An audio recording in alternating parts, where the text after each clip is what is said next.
What's up, everybody? Welcome to another episode of pldViews on the PLD Project's YouTube channel. I am your host. It's PLD. Welcome. This is the fifth episode, so I can actually say pldViews episode V. Yeah, I know it's bad. What do you want me to do about it? That's how I roll. I'm a dad. I do some dad jokes. But on this episode today, we will delve into the second episode of 3 of the sequel miniseries V, The Final Battle. Introduces probably the best known character outside of the original miniseries, and Ham Tyler. We will get into him as well. He is my character database entry of the episode, him and his family tree, so to speak. Without further ado, let's just get right into it. Boom, V, The Final Battle, second episode. And that is the biggest takeaway from the episode is the introduction of Ham Tyler, played by Michael Ironside. I'll delve more into some specifics and some interesting trivia about that during the later segment. But that's how the episode opens up right away. It's kind of very much an Empire Strikes Back opening. The Resistance had their first big victory at the end. Second big victory if you count the original miniseries ending, but a real big victory at the end of last episode, getting in front of the cameras, ripping John's face off, even though they did lose Julie to capture, but it's a big win. So we open up the beginning of the next episode in the Resistance headquarters, and there is Ham Tyler introducing himself to the world. He is a CIA operative. Him and his partner Chris Farber had come to scout out the Resistance, found their base, and knows that they're a bunch of amateurs and they need his professional help. But then again, they find out really quickly that the visitors are going to attack the base, just like it's Hoth in the Empire Strikes Back. So it's all about establishing Ham Tyler as this badass as he holds off the visitors while the Resistance gets away. But it introduced some great dynamics there, some great interplay, characterization, and that's the whole very beginning part of the saga. But then we get into some other cool parts of the saga. But basically, the whole episode is a action-packed episode. It's definitely moving a little bit further away from the dramatic, the role, the interplaying of all the characters that the original miniseries is about. There's definitely far more of a more typical sci-fi alien versus humans. Now we get more resistance, we get more of the visitors, but there is definitely some intrigue still. What I love about it is that the character of Ham and Mike Donovan. This is a scene actually right there where Ham is holding off the aliens as the Resistance gets away. But it's Mike Donovan versus Ham Tyler. As Ham Tyler ends up being the Batman to Donovan's now Superman character, pretty much. Donovan's the do-gooder. In fact, that's what Ham calls him, gooder. And Ham is the guy who doesn't care about what people want. He just wants to get things done, whether even it's the matter of the ends, justify the means. 110% as far as Ham Tyler goes. And that leads into some friction because after the Resistance does establish a new base, one of the main things they have to do this episode is they have to try to get Julie out. They want their leader back. Ham could give a rat's ass. Ham is basically trying to take over the Resistance. He says there's a worldwide Resistance that he's a representative of, and the LA Resistance is just going to have to fall in. Whereas Donovan doesn't take well to orders, as we know, so he is maintaining that he wants to get Julie back, and she's their leader. They play a little cat and mouse game with each other. That Donovan and Ham actually know each other from the previous real life, so to speak, and they definitely never really got along, but they do have some mutual respect for each other. But meanwhile, back at the ship, one of the most interesting aspects of this episode is they get to learn the conversion process. You heard all about the original miniseries. You knew this was going to happen later on. You get to see this take place. Now, this is an interesting. It's a little dated to a degree at this point, but it's well done. It's psychologically well done. It's very vague how they're doing it necessarily, but it's not a lot of in-depth scientific knowledge. They just put Julie in this chamber, Diana there to this light show that's worthy of like Pink Floyd in the 80s. Very psychotropic. But they have all it deals with in their fantasies and in their nightmares. And Diana weaves her way trying to get her to turn against her human side, and so she become a pawn of visitors. It does lead to one interesting, weird aspect. So at one point, Julie supposedly has an irregular heartbeat, arrhythmia. She goes into cardiac arrest and dies. And they go to commercial, and they come back and they don't say anything. And then it's basically Martin says, "Oh yeah, she lived," and then they put it right back in the conversion chamber later on. But that's another interesting interplay. Donovan and Ham meeting up with Martin, trying to save Julie. I forgot how they can save Julie. Meanwhile, of course, there's like other aspects into play. A lot happens in this episode. For an hour and a half, or 2 hours with commercials, as it was, there's a lot that goes on. Second mothership arrives in L.A. carrying a new commander who is same. She has the same rank as Diana, but she's more of a military commander, so she takes precedence. She is now second in command. She's taking over the L.A.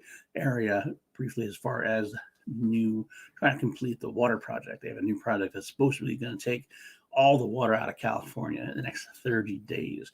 Dinah is, of course, not exactly happy with this. She likes being in control, but Pamela is the new leader. At this point, she takes into account Steven. She kind of wins Steven over to her side. We learn a little bit more about background. This episode is actually very good about introducing background stories to characters, but not in a very boring way. It's all done with story in mind. We learn that Diana is lovers with the leader. Pamela says that's not exactly going well, or else how would Diana be sitting 56 trillion miles away? We learn a little bit about the background of Ham, but not a whole lot until later on in the episode. So later on in the episode, we learn that they have a plan with Martin to get Julie out. They use the fifth columnists to work their magic. Julie's just about converted, and all of a sudden, supposedly Donovan breaks in and tries to save the day, but is killed right in front of Julie's eyes. It kind of shakes her, snaps her out of it. But we learn later on it was a fifth columnist dressed in Donovan's skin. So it enrages Diane, of course, having fifth column right underneath her nose. But that's the plan to decide. Martin then uses that as an opportunity to suggest moving Julie and other prisoners to Earthbound prison, the LA legation, until further notice, until they can secure the ship for the fifth columns. Of course, that leads to the rescue attempt. But before the rescue attempt, this is a great moment with Ham Tyler. You get to learn that he's more than just a badass, more than just a cold-hearted killer. He has this little nice scene with Ruby, again, just like Ruby had with Julie in the first miniseries. Ham has to help Ruby. Ruby's key to the plan. She works at that legation, and they want her to kill the lights so they can kill the power, so they can get things done. Ham and her have a nice conversation about some culture things about Romeo and Juliet, and you learn that Ham has been to the theater. He's a very cultured person. So we don't know what happened to him, and that's exactly what Ruby says. She wants to find out what happened to you, Ham, Mr. Tyler. And she, of course, says the faithful words of what Ham Tyler says, you get back, I'll tell you my whole life story. And she said, that's something that's worth coming back for. That's what happens. There's a couple of losses this week. It's very sad. My cat's jumping on the table here. A couple of losses this week. Ruby has won. She was a great presence in the original miniseries and in this saga as well. But her loss is a necessary one to the show that actually adds to it, and is one of the few times it's not just action related. She has a run-in with Daniel Bernstein, of course. And that's part of the problem. We get to have neighbor versus neighbor. Daniel has a shot at redemption after doing some pretty shitty things to Robin Maxwell and his own family. It's kind of a redemptive possibility for him, and he does not take it. He stays as an evil schmuck and ends up killing Ruby. That's a very sad moment. It's a very touching and powerful moment as well. After Donovan and Julie get back, they rescue. They have a little inner warplay. Ham believes that she's converted, and he can't trust her. He kind of sows a little discontent. Ultimately, they stay with Julie, but she herself also feels like she's questioning herself, and there's some great moments there. Except for, I have to say that this has probably one of the most cheesiest love scenes I've ever seen in my life in the 80s. It's a very classic 80s love scene, full on with sweeping saxophone and a shirtless Donovan and Julie.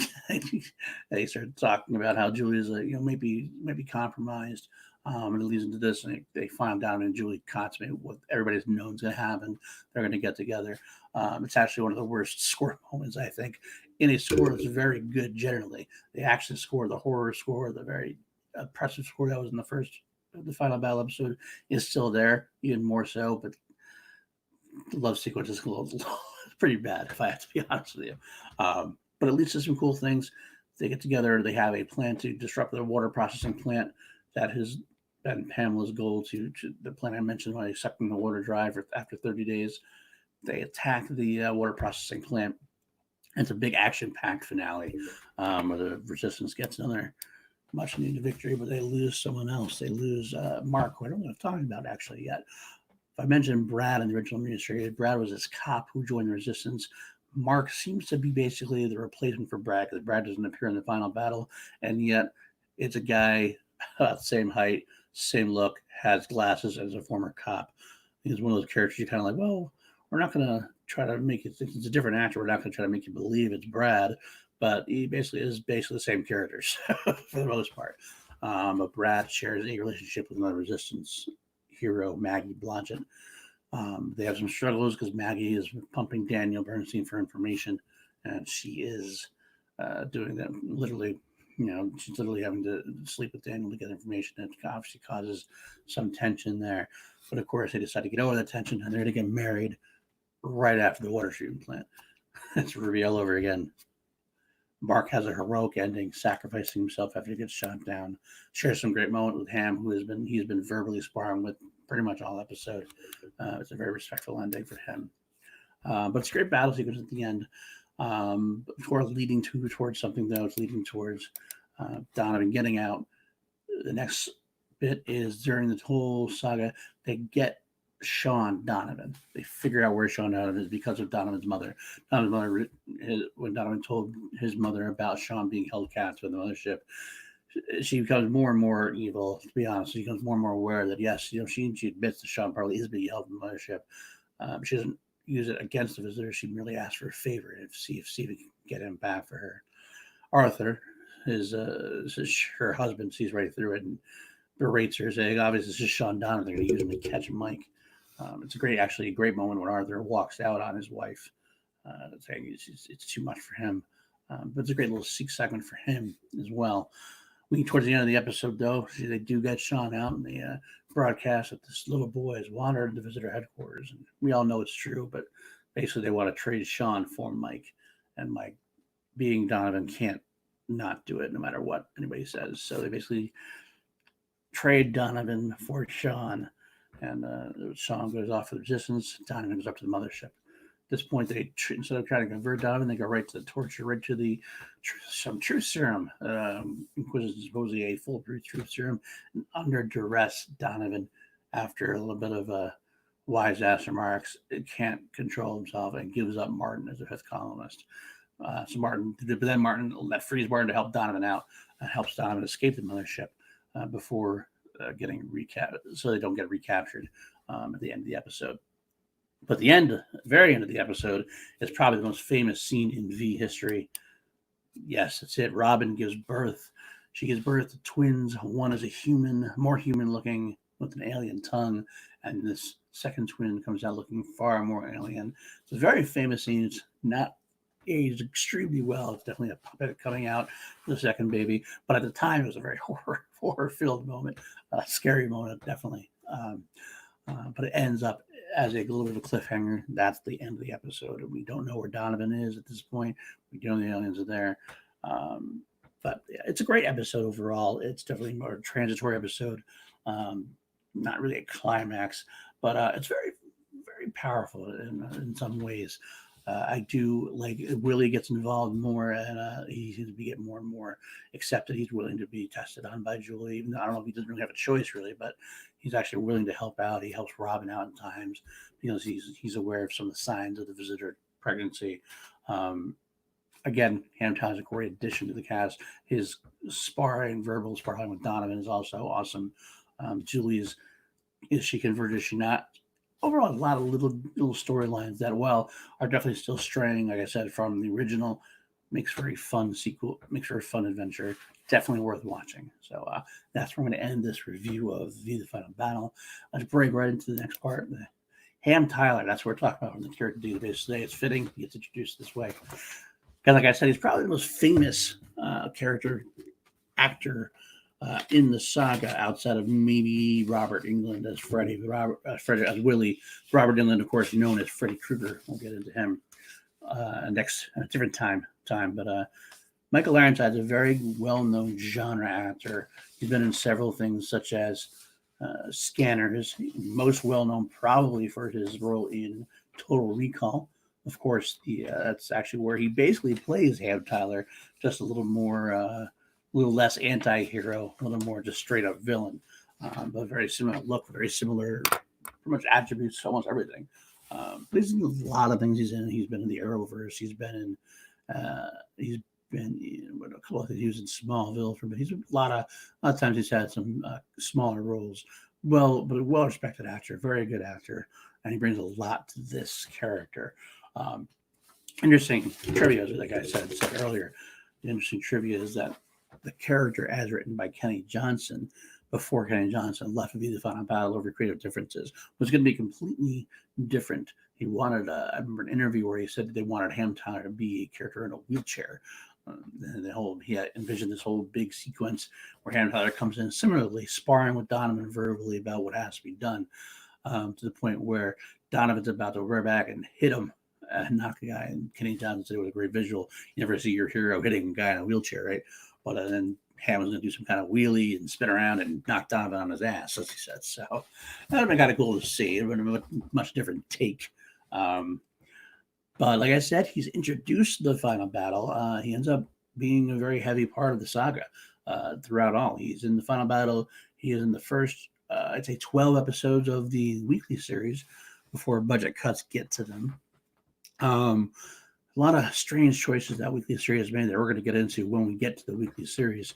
He did leave midway through. He was planned to come back for season 2, though, it seems, if you can believe the unfilmed series finale. And he had a part to play in that. So, and if that part is true, he would have been back for a season 2 if it had happened. He was also partially going to be involved in the J. Michael Straczynski reboot that was attempted a couple of years later, or at least written, but partially greenlit until budgetary reasons stopped it. He was going to be involved in that. He was involved in about six of the novels, although at least one with a cameo type appearance. But he was involved in the comics, and actually the comics were kind of cool for him. In terms of, there's a couple of stories in the comic books that happened after he left the weekly series. We got to see the further continuing adventures of Ham in the week where he was after he left Resistance in the weekly series. But so that was a cool aspect of his character. He obviously, though, unfortunately, he was someone I actually really wanted to see in Kenny Johnson, the second generation. Even though I knew the character was. Obviously, they retconned the final battle, so it would have been a completely different take. I was actually almost hoping we would have gotten the wheelchair version, possibly, or what Kenny Johnson's original vision for the character had been in the book. But he basically just goes unknown at this point. As far as the rest of the family tree goes, I would have had Chris Farber here, but I had taken him to be in the episode where we talked about the continuity due to his issues with the continuity.